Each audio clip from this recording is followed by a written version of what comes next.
कहानी की शुरुआत एक जाम से भरी सड़क पर होती है, जहां गाड़ियों का शोर, हॉर्न की आवाजें और लोगों की बेचैनी हर तरफ फैली हुई है। उसी ट्रैफिक में एक कार के अंदर फ्रैंक और उसका छोटा बेटा माइल फंसे हुए हैं। पीछे सीट पर उनका डॉग एल्बर्ट बैठा है और माइल उसके साथ खेलते हुए मजे से चिप्स खा रहा है। माइल की बेफिक्री देखकर फ्रैंक उसे प्यार से समझाता है कि ज्यादा चिप्स सेहत के लिए ठीक नहीं होते, लेकिन माइल जिद करता है, बात नहीं मानता। यही बात फ्रैंक को गुस्सा दिला देती है और उसके मुंह से निकल जाता है कि आज तुम्हारी वजह से हम अस्पताल देर से पहुंच रहे हैं। दरअसल माइल की माँ लाना बहुत गंभीर हालत में अस्पताल में भर्ती है। उसकी जिंदगी एक एक पल पर टिकी हुई है और फ्रैंक अंदर ही अंदर डर और बेचैनी से टूट चुका है। फ्रैंक की डांट सुनकर माइल का दिल दुख जाता है। गुस्से में वो कार का दरवाजा खोलकर बाहर उतर जाता है और अपने पापा से दूर जाने लगता है। फ्रैंक घबराकर उसे रोकने के लिए बाहर निकलता है, लेकिन तभी सामने खड़ी एक एम्बुलेंस से अजीब सी डरावनी आवाज सुनाई देती है। सबका ध्यान उसी तरफ चला जाता है। अगले ही पल एम्बुलेंस के पीछे के दरवाजे जोर से खुलते हैं और अंदर से एक भयानक क्रीचर बाहर कूद पड़ता है। उसका आधा शरीर इंसान जैसा होता है और आधा किसी पक्षी जैसा। उसके पंख, नुकीली चोंच और लाल आंखें देखकर ट्रैफिक में खड़े लोग चीखने लगते हैं। हर तरफ अफरा तफरी मच जाती है। असल में पूरी दुनिया में एक खतरनाक वायरस फैल चुका होता है। जो भी इस वायरस से संक्रमित होता है वो धीरे धीरे इंसान से किसी अजीब जानवर जैसे क्रेचर में बदल जाता है। कहीं लोग परिंदों जैसे बन गए हैं, कहीं रेंगने वाले जानवरों जैसे। सरकार इन सभी क्रेचरों को पकड़कर उन पर रिसर्च कर रही है ताकि इस वायरस का इलाज खोजा जा सके और संक्रमित लोगों को फिर से इंसान बनाया जा सके। एम्बुलेंस से दो लोग तेजी से बाहर आते हैं और उस पक्षी जैसे क्रीचर को पकड़ने की कोशिश करते हैं, लेकिन वो क्रीचर उनके ऊपर टूट पड़ता है। कुछ ही सेकंड में उन्हें बुरी तरह पीटकर वो वहां से उड़ते हुए भाग निकलता है। ये सब देखकर फ्रैंक और माइल की हालत खराब हो जाती है। डर के मारे फ्रैंक जल्दी से माइल को कार के अंदर बैठाता है और बिना एक पल गंवाए हॉस्पिटल की ओर गाड़ी दौड़ा देता है। इसी हॉस्पिटल में एक और दर्दनाक सच्चाई सामने आती है। वहाँ एक छोटा सा बच्चा मौजूद होता है जिसका चेहरा अब इंसानी नहीं रहा। उसका मुंह छिपकली की तरह फैल चुका होता है। वो भी उसी वायरस का शिकार बन चुका होता है। मासूमियत और डर उसकी आंखों में साफ झलक रहा होता है, जो इस दुनिया की सबसे बड़ी त्रासदी बन चुका है। कुछ देर बाद फ्रैंक और माइल डॉक्टर से मिलते हैं। डॉक्टर उन्हें बताती है कि लाना की हालत पहले से बेहतर है, लेकिन अभी उसे घर ले जाना मुमकिन नहीं है। उसका इलाज यहाँ पूरा नहीं हो सकता, इसलिए उसे दूसरे शहर के एक स्पेशल हॉस्पिटल में शिफ्ट किया जा रहा है। ये सुनकर फ्रैंक के चेहरे पर राहत और डर दोनों एक साथ उतर आते हैं। इसके बाद वो दोनों लाना से मिलने जाते हैं। जैसे ही फ्रैंक उसे देखता है, उसका दिल भर आता है। लाना अब वैसी नहीं रही जैसी पहले थी। वायरस ने उसे भी अपनी पकड़ में ले लिया था। उसके शरीर में अजीब से बदलाव दिखने लगे थे, जैसे किसी जानवर की परछाई उस पर चढ़ गई हो। लाना की आंखों में दर्द, डर और बेबसी साफ झलक रही होती है।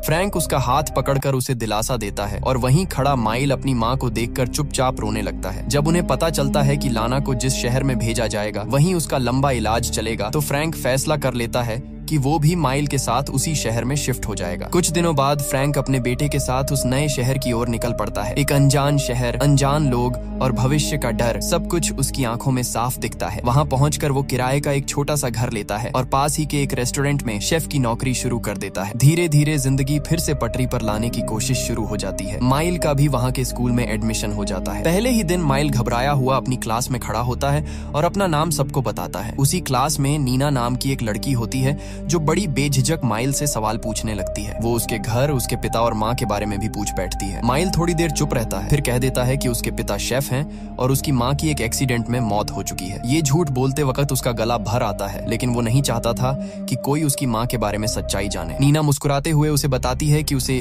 ADHD नाम की बीमारी है, जिसके कारण उसे हर चीज के बारे में जानने की बहुत ज्यादा जिज्ञासा रहती है। इसलिए वो लोगों से ढेर सारे सवाल पूछती रहती है और किसी को बुरा नहीं मानना चाहिए। उसकी सच्चाई और मासूमियत देखकर माइल के चेहरे पर पहली बार हल्की सी मुस्कान आती है। उसे नीना अच्छी लगने लगती है। स्कूल खत्म होने के बाद माइल सीधा उस रेस्टोरेंट में जाता है जहां उसका पिता काम करता है। वहां फ्रैंक उसे अपने रेस्टोरेंट के मालिक से मिलवाता है। वो एक कपल होता है, नाइमा और जैक। दोनों काफी अच्छे और सरल स्वभाव के लोग होते हैं। जैक माइल से कहता है कि ये शहर छोटा जरूर है, लेकिन बहुत खूबसूरत है। लोग यहाँ एक दूसरे को जानते हैं और सब कुछ शांत रहता है। लेकिन फिर वो धीमी आवाज में ये भी जोड़ता है कि सरकार ने इस शहर में वायरस से संक्रमित लोगों के लिए जो हॉस्पिटल बनाया है, उसे लेकर बहुत से लोग खुश नहीं हैं। डर अब इस शहर की हवा में भी बस चुका है। बातों ही बातों में अचानक तेज हवाएं चलने लगती हैं। आसमान में बादल घिर आते हैं और माहौल भारी हो जाता है। जैक जल्दी से रेस्टोरेंट बंद कर देता है। उसी रात जोरदार तूफान आ जाता है। बारिश की तेज आवाज में फ्रैंक का घर भी अंधेरे में डूब जाता है। बिजली चली जाती है। फ्रैंक टॉर्च लेकर फ्यूज ठीक करने में लग जाता है। उधर माइल खिड़की के पास खड़ा बारिश को देख रहा होता है। तभी उसे बाहर अंधेरे में एक अजीब सी परछाई हिलती हुई दिखाई देती है। उसकी सांस रुक जाती है। वो ध्यान से देखने की कोशिश करता है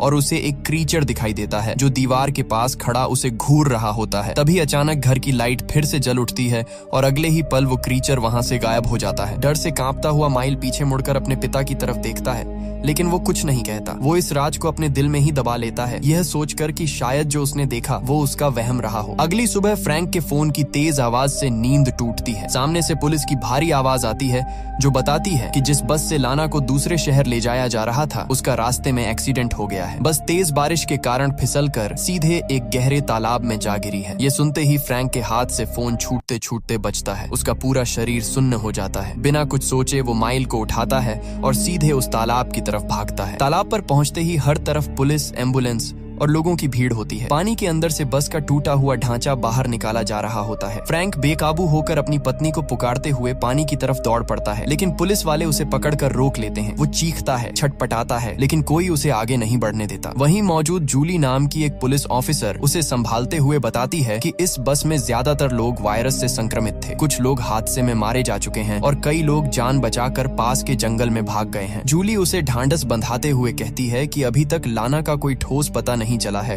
लेकिन उनकी टीम जंगल में फैले सभी संक्रमित लोगों को ढूंढ रही है। जैसे ही उसका कोई सुराग मिलेगा फ्रैंक को तुरंत खबर दी जाएगी। उस रात फ्रैंक अजीब हरकत करता नजर आता है। वो घर के बाहर अपने और माइल के कपड़े तार पर डाल देता है जैसे किसी के इंतजार में हो। माइल जब उससे पूछता है कि वो ऐसा क्यों कर रहा है तो फ्रैंक भारी आवाज में बताता है कि तुम्हारी माँ अब इंसान नहीं रही होगी, वो एक जानवर में बदल चुकी होगी। जानवरों की सूंघने की ताकत बहुत तेज होती है।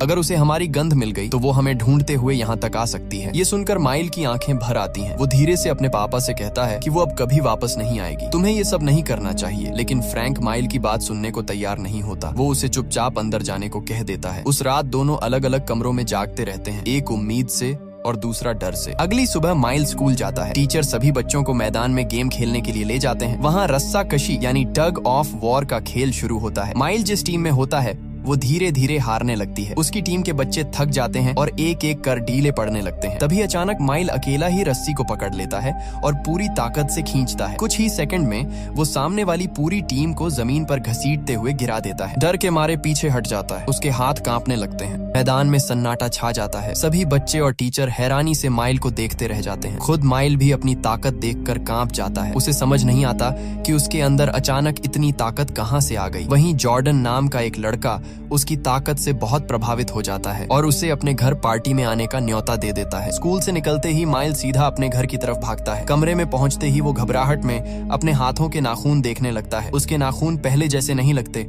उनमें हल्का सा बदलाव दिखने लगता है। अचानक एक नाखून आगे की तरफ बढ़ जाता है और नुकीला हो जाता है, बिल्कुल किसी जानवर के पंजे की तरह। माइल अगली सुबह फ्रैंक कुछ जरूरी सामान लेने सुपरमार्केट जाता है। वहाँ अचानक उसकी मुलाकात जूली से हो जाती है। जूली उसे बताती है कि अभी तक लाना के बारे में कोई ठोस खबर नहीं मिली है, लेकिन पुलिस ने कुछ संक्रमित लोगों को ढूंढ लिया है और उन्हें एक सुरक्षित जगह पर रखा गया है जहां उनका इलाज और ख्याल रखा जा रहा है। फ्रैंक ये सुनकर दिल ही दिल में उम्मीद को और मजबूत कर लेता है। अभी दोनों बात ही कर रहे होते हैं कि अचानक मार्केट के अंदर से लोगों की चीख पुकार सुनाई देने लगती है। अफरा तफरी मच जाती है। एक डरा हुआ आदमी भागते हुए आता है और जूली को बताता है कि अंदर एक ऐसा जानवर घूम रहा है जो इंसान की तरह दिखता है। ये सुनते ही फ्रैंक का दिल जोर से धड़कने लगता है। उसके दिमाग में बस एक ही ख्याल आता है, कहीं ये लाना तो नहीं। वो बिना कुछ सोचे उसका नाम पुकारते हुए अंदर की ओर दौड़ पड़ता है, लेकिन अंदर का मंजर देखकर उसके कदम थम जाते हैं। वहाँ एक छोटा बच्चा दिखाई देता है जिसकी शक्ल एक ऑक्टोपस जैसी हो चुकी होती है। उसकी आंखों में डर भरा होता है और वो लोगों से घबराकर भाग रहा होता है। कुछ ही सेकंड में जूली उसे पकड़ लेती है और उसे शांति से संभालने लगती है। तभी फ्रैंक की नजर एक टेबल के नीचे छिपे हुए दूसरे बच्चे पर पड़ती है। उसका चेहरा किसी पक्षी जैसा बन चुका होता है। वो कांप रहा होता है जैसे किसी शिकारी से जान बचा रहा हो। फ्रैंक धीरे धीरे उसके पास जाता है और नरम आवाज में कहता है कि तुम्हें मुझसे डरने की जरूरत नहीं है, मैं तुम्हें कोई नुकसान नहीं पहुंचाऊंगा। बच्चा उसकी तरफ देखता है, लेकिन डर फिर भी कम नहीं होता। उसी पल एक पुलिस ऑफिसर वहां पहुंचता है और फ्रैंक को पीछे हटने के लिए कहता है। वो उस बच्चे को अपने हाथों में उठाकर एम्बुलेंस में बैठा देता है। फ्रैंक बस खड़ा देखता रह जाता है। उसका दिल भारी हो जाता है। उसे फिर से एहसास हो जाता है कि इस दुनिया में अब मासूम भी सुरक्षित नहीं रहे। कुछ देर बाद जूली बाहर आती है, जहां फ्रैंक अपने खरीदे हुए सामान को कार में रख रहा होता है। अचानक जूली की नजर उसके बैगों पर पड़ती है। वो हैरानी से पूछती है कि तुमने हथियारों वाला सामान क्यों खरीदा है? फ्रैंक एक पल के लिए चौंकता है, फिर झूठ बोलते हुए कहता है कि वो कैंपिंग के लिए है।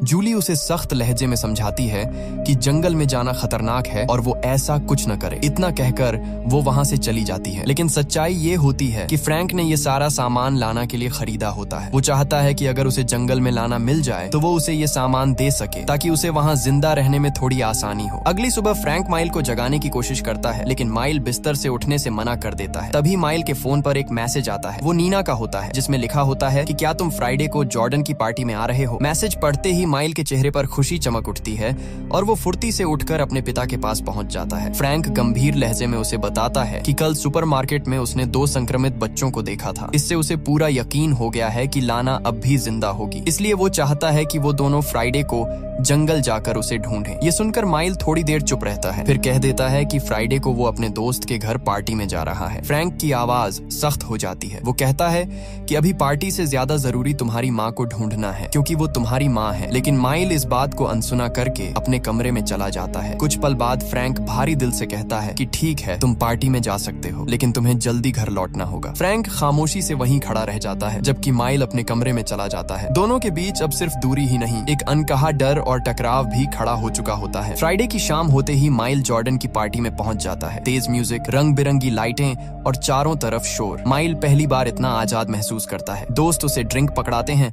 और वो भी खुद को रोक नहीं पाता। धीरे धीरे नशा असर दिखाने लगता है। उसी बीच जॉर्डन अपने पिता की तलवार सबको दिखाते हुए उसकी शान में बड़ी बड़ी बातें कर रहा होता है। कुछ लोग हंसते हुए उन अजीब इंसान जैसे जानवरों की बातें शुरू कर देते हैं जो जंगलों में देखे जा रहे हैं। अचानक माइल का सिर घूमने लगता है और वो लड़खड़ाकर नीचे गिर पड़ता है। नीना घबराकर उसके पास आती है और उसे नशा कम करने की एक टैबलेट देती है। माइल कांपते हुए उसका हाथ पकड़ता है और अचानक उसे कुत्ते की तरह चाटने लगता है। ये देखकर वहां मौजूद सभी लोग सन्न रह जाते हैं। माहौल एक पल में अजीब सी बेचैनी से भर जाता है। माइल खुद भी समझ नहीं पाता कि उसने ये क्या कर दिया। उसके शरीर में हो रहे बदलाव अब उस पर काबू पाने लगे थे। शर्म और डर से भरा माइल वहां से हटकर अकेले खड़ा हो जाता है। तभी उसे दूर जंगल से किसी जानवर की तेज चीख सुनाई देती है। वो आवाज उसे अपनी तरफ खींचने लगती है। बिना सोचे समझे माइल जंगल की ओर दौड़ पड़ता है। अगली सुबह का सीन डरावना होता है। माइल जंगल में जमीन पर बेहोश पड़ा होता है। आसपास पुलिस की बोट्स और सर्च लाइट्स घूम रही होती हैं। पुलिस संक्रमित लोगों की तलाश में छानबीन कर रही होती है। माइल की आंख खुलती है और जैसे ही वो पुलिस को देखता है, डर के मारे झाड़ियों में छिप जाता है। उसके चेहरे पर सूखा हुआ खून लगा होता है। उससे साफ पता चलता है कि रात में वो कुछ ऐसा कर चुका था जो अब उसे खुद भी डरा रहा था। वो किसी तरह दबे पांव घर पहुंचता है। अंदर कदम रखते ही उसे ऐसा महसूस होता है जैसे उसके गले में कुछ अटका हुआ है। सांस लेना मुश्किल होने लगता है। तभी उसे फ्रैंक की आवाज सुनाई देती है। घबराकर वो तुरंत बाथरूम में घुस जाता है और दरवाजा बंद कर लेता है। कुछ ही सेकंड में जोर का झटका लगता है और उसके गले से एक पक्षी का पंख बाहर निकल आता है। माइल कांप जाता है। उसे समझ आ जाता है कि उसने रात में किसी पक्षी को शिकार बनाया था। कुछ समय बाद फ्रैंक और माइल फिर से लाना को ढूंढने जंगल निकलते हैं। पूरा जंगल छान मारते हैं, लेकिन कहीं भी लाना का कोई निशान नहीं मिलता। थका हुआ फ्रैंक माइल को दिलासा देता है कि वो हार नहीं मानेगा। वो दोनों मिलकर लाना को ढूंढ ही लेंगे। अंधेरा घिर आता है और मजबूरी में दोनों उसी रात गाड़ी में ही सो जाते हैं। सुबह माइल की आंख खुलती है तो वो देखता है कि एल्बर्ट जंगल की तरफ भाग रहा है। माइल उसे रोकने के लिए उसके पीछे पीछे दौड़ता है। तभी अचानक झाड़ियों से एक तेज साया उस पर टूट पड़ता है। ये वही पक्षी जैसा इंसान होता है जिसे हमने कहानी की शुरुआत में देखा था। उसके साथ पेड़ पर बैठा एक और छोटा सा जानवर भी होता है जो इंसानी बच्चे जैसा दिखता है। वो पक्षी जैसा इंसान अपने नुकीले नाखून माइल के हाथ में गड़ा देता है। माइल की चीख निकल जाती है और उसके हाथ से खून बहने लगता है। लेकिन जैसे ही वो इंसान माइल की आंखों में देखता है, उसे समझ आ जाता है कि माइल भी उसी की तरह संक्रमित है, इसलिए वो उसे मारता नहीं है। उसी पल फ्रैंक वहां पहुंच जाता है। वो पूरी ताकत से माइल को उस जानवर से छुड़ा लेता है और उसे लेकर वहां से भाग निकलता है। फ्रैंक माइल को सीधे हॉस्पिटल ले जाने लगता है, लेकिन रास्ते में एक बड़ा चेक पोस्ट आ जाता है जहां भारी पुलिस फोर्स तैनात होती है, वहीं जूली भी मौजूद होती है। जूली माइल के हाथ से बहते खून को देखकर फौरन सवाल करती है। फ्रैंक घबराकर झूठ बोल देता है कि माइल को कुत्ते ने काट लिया है और वो उसे हॉस्पिटल ले जा रहा है, लेकिन माइल हॉस्पिटल जाने से साफ मना कर देता है। वो जानता था कि अगर वो वहां गया तो उसका सच सबके सामने आ जाएगा। हालात को समझते हुए जूली उसे पुलिस स्टेशन ले जाती है और वहीं उसके घाव पर मरहम पट्टी करवाई जाती है। जाते वक्त वो फ्रैंक से कहती है कि अगर उसे कभी किसी भी तरह की मदद चाहिए हो तो वो उसे जरूर बताए। कुछ देर बाद फ्रैंक और माइल घर वापस लौट आते हैं। घर पहुंचते ही माइल चुपके से अपने हाथ के टांके निकाल देता है। खून रिसने लगता है और वो अपने ही खून को धीरे धीरे चाटने लगता है। उसके चेहरे पर डर नहीं बल्कि एक अजीब सी भूख और बदलते हुए इंसान की झलक साफ दिखाई देती है। अगले दिन स्कूल की लैब क्लास में माइल बेमन से बैठा होता है, लेकिन उसका ध्यान पढ़ाई में बिल्कुल नहीं लगता। उसकी नजर बार बार नीना के गले में लटके एक छोटे से लॉकेट पर जा टिकती है। जैसे ही वो उस लॉकेट में झांकता है, उसकी सांस अटक जाती है। उसके अंदर वही पंख लगा होता है, बिल्कुल वैसा ही जैसा पंख उसके गले से निकला था। माइल बिना सोचे नीना का लॉकेट पकड़ लेता है और घबराई हुई आवाज में पूछ बैठता है कि ये पंख तुम्हें कहाँ से मिला। नीना एकदम नाराज हो जाती है। झटके से उसका हाथ छुड़ाकर गुस्से में कहती है कि किसी को छूने से पहले पूछना चाहिए। पूरी क्लास एक पल के लिए चुप हो जाती है। माहौल अजीब हो जाता है। टीचर बात संभालती है और सबको दोबारा पढ़ाई में लगने को कहती है, लेकिन माइल का ध्यान अब किताबों में नहीं लग पाता। लैब के कोने में रखे चूहों की हल्की हल्की चीखें उसे अंदर तक कंपा देती हैं। वो आवाजें उसके दिमाग में गूंजने लगती हैं। उसका सब्र टूट जाता है और वो अचानक उन चूहों पर चिल्ला देता है। पूरी क्लास डर कर उसकी तरफ देखने लगती है। नीना भी हैरान रह जाती है। माइल खुद भी नहीं समझ पाता कि उसके अंदर ये गुस्सा कहाँ से आ गया। स्कूल खत्म होने के बाद जब वो साइकिल से निकलता है तो उसका शरीर उसका साथ नहीं देता। बैलेंस बिगड़ता है और वो सड़क पर गिर पड़ता है। नीना दौड़कर उसके पास आती है और उसे संभालते हुए कहती है कि चलो आज पैदल चलते हैं। रास्ते में माइल उससे झिझकते हुए पार्टी वाली रात के लिए माफी मांगता है। कहता है कि उसे उसका हाथ चाटकर उसकी इंसल्ट नहीं करनी चाहिए थी। नीना थोड़ी देर उसे देखती है, फिर हल्की मुस्कान के साथ उसे माफ कर देती है और अपने घर चलने का न्योता दे देती है। नीना का घर पहुंचकर वो सीधे फ्रिज खोलती है और उसमें से एक मरा हुआ पक्षी निकालती है। माइल को दिखाते हुए बताती है कि पार्टी के अगले दिन उसे ये पक्षी गेट के बाहर मिला था। उसी के पंख को उसने अपने लॉकेट में लगा लिया। ये सुनते ही माइल के चेहरे का रंग उड़ जाता है। उसे याद आ जाता है कि उस रात उसी ने उस पक्षी का शिकार किया था और अनजाने में उसे नीना के घर के बाहर छोड़ आया था। उसके दिल में एक टीस उठती है, क्योंकि कहीं न कहीं वो नीना को पसंद करता था और ये सब उसके बदले हुए स्वभाव का एक बुरा असर बन चुका था। इसके बाद माइल एक झील की तरफ जाता है। वहाँ वो एक मछली पकड़ता है और उसे कच्चा खाने लगता है। तभी एक औरत उसे ऐसा करते हुए देख लेती है। डर के मारे माइल वहाँ से भाग निकलता है। वो सीधा उस जगह पहुँचता है जहाँ उसे पहली बार पक्षी जैसा इंसान मिला था। वहाँ वो देखता है कि फिक्स बार बार उड़ने की कोशिश कर रहा है, लेकिन हर बार जमीन पर गिर पड़ता है। उसके शरीर पर चोट के निशान होते हैं। माइल उसके लिए मछली लाया होता है। वो उसे मछली देता है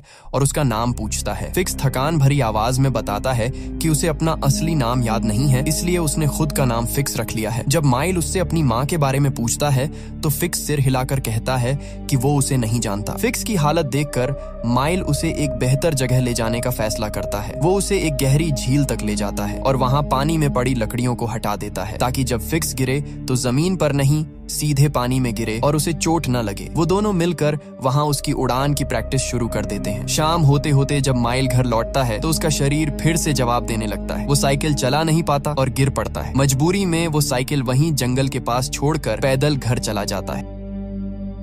उधर फ्रैंक रेस्टोरेंट में काम कर रहा होता है। जब वो पीछे कचरा फेंकने जाता है तो उसे झाड़ियों से अजीब सी आवाजें सुनाई देती हैं। उसका दिल जोर से धड़कता है। उसे लगता है कि शायद लाना उसके पास ही कहीं है। वो उसका नाम पुकारता हुआ आगे बढ़ता है। तभी अचानक जंजीरों में बंधा एक भयानक क्रीचर उस पर टूट पड़ता है। फ्रैंक बचने की कोशिश करता है, लेकिन वो क्रीचर उसे मारने ही वाला होता है कि तभी नाइमा वहाँ आ जाती है और किसी तरह फ्रैंक को बचा लेती है। नाइमा उस क्रीचर को शांत होने के लिए कहती है। उसकी आवाज सुनकर वो क्रीचर धीरे धीरे शांत हो जाता है, लेकिन जंजीरों से उसे बहुत तकलीफ हो रही होती है। तड़पता हुआ वो रेस्टोरेंट से बाहर भाग निकलता है। अंदर बैठे सभी कस्टमर डर के मारे इधर उधर भागने लगते हैं। फ्रैंक को अब भी लग रहा होता है कि लाना उसके आसपास ही कहीं है। वो बदहवास होकर जंगल की तरफ भागता है। वहाँ उसकी नजर एक ऐसे इंसान पर पड़ती है जो अब भालू जैसा बन चुका होता है और अगले ही पल उसे एहसास होता है कि वो और कोई नहीं, लाना ही है। वो पूरी तरह एक जानवर में बदल चुकी होती है। नाइमा पीछे से आकर फ्रैंक को सच्चाई बताती है कि जो क्रीचर रेस्टोरेंट में था वो उसकी बहन थी, जिसे वो छुपाकर यहाँ रखी हुई थी। तभी वहाँ सेना पहुंच जाती है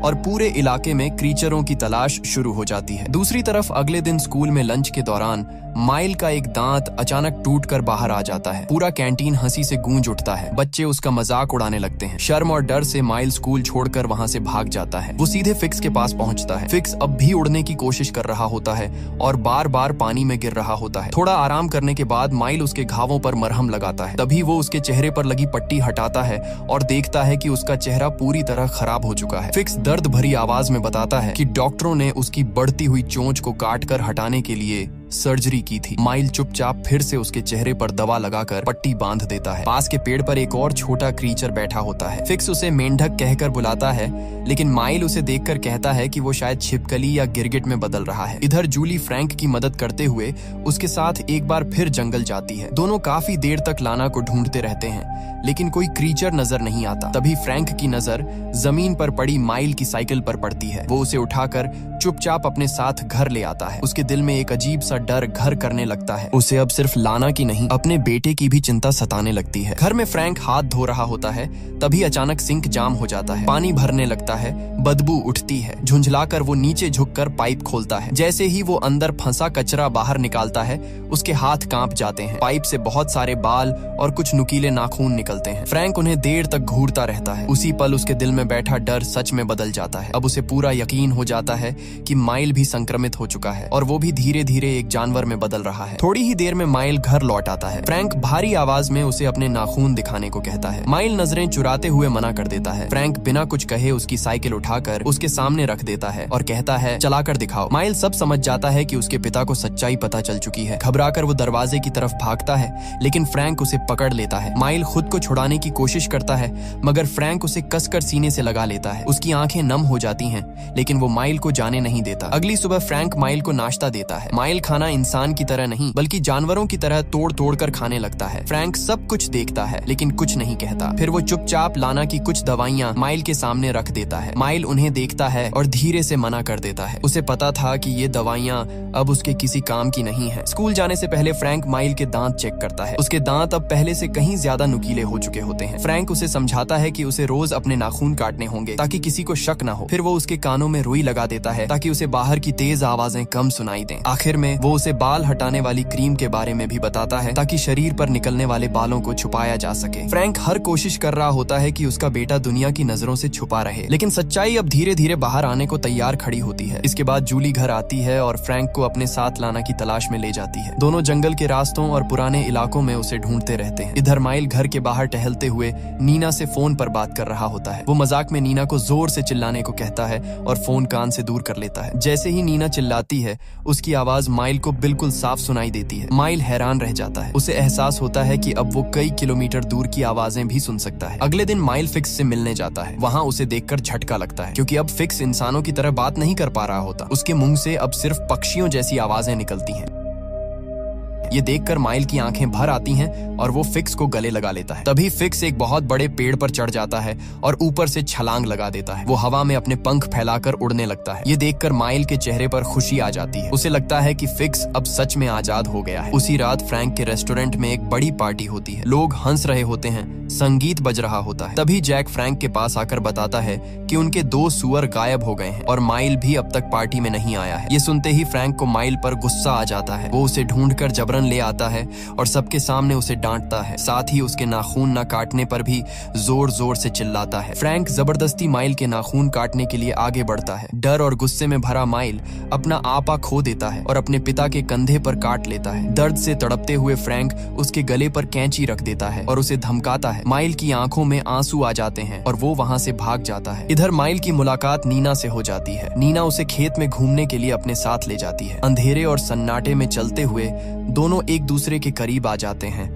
और किस करने लगते हैं। इसी दौरान नीना माइल की पीठ पर निकली जानवर जैसी हड्डी को महसूस करती है। वो धीरे से कहती है, मुझे सब पता है और फिर भी मैं तुम्हें बहुत पसंद करती हूँ। ये सुनकर माइल भावुक हो जाता है। दोनों वापस पार्टी में लौट आते हैं। तभी वॉशरूम में माइल की मुलाकात अपने एक क्लासमेट से होती है। वो लड़का उसे बताता है कि उसने माइल और नीना को एक साथ देख लिया था और उसे माइल की सच्चाई का भी पता चल गया है। इतना कहकर वो एक छोटी सी मशीन से बहुत तेज आवाज निकालने लगता है। यह आवाज माइल के कानों में बिजली की तरह चुभती है। दर्द से से तड़पते हुए डर के मारे माइल उस लड़के पर हमला कर देता है, उसके चेहरे को खरोंच देता है और वहां से खेत की ओर भाग जाता है। घायल लड़का सबको बता देता है कि पार्टी में एक खतरनाक क्रीचर घुस आया है। लोग अपने अपने हथियार उठा लेते हैं और पुलिस को फोन कर देते हैं। सभी लोग माइल को ढूंढने खेत की तरफ निकल पड़ते हैं और अपने कुत्तों को भी छोड़ देते हैं। लेकिन जैसे ही कुत्ता माइल की ओर बढ़ता है, माइल भेड़िए की तरह दहाड़ता है और कुत्ता डर कर भाग जाता है। अब साफ हो जाता है कि माइल एक भेड़िए में बदल रहा है। इसके बाद शिकारी खेत में गोलियां चलाने लगते हैं। डर के मारे माइल तेजी से भागने लगता है। उधर फ्रैंक को भी पता चल जाता है कि कुछ लोग माइल को मारने के लिए खेत में गए हैं। वो बिना समय गंवाए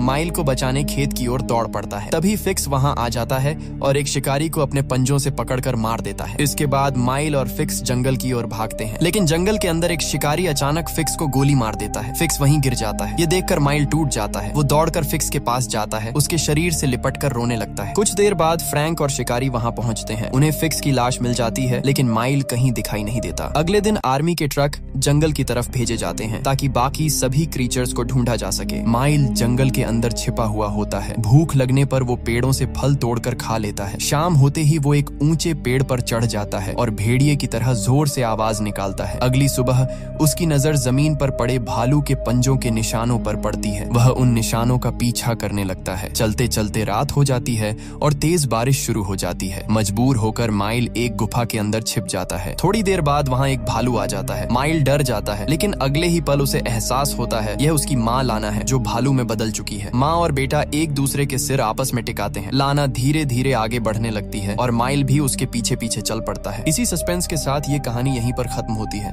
तो अगर आपको ये कहानी जरा भी पसंद आई हो तो वीडियो को लाइक और चैनल को सब्सक्राइब कर दें। Good bye and take care.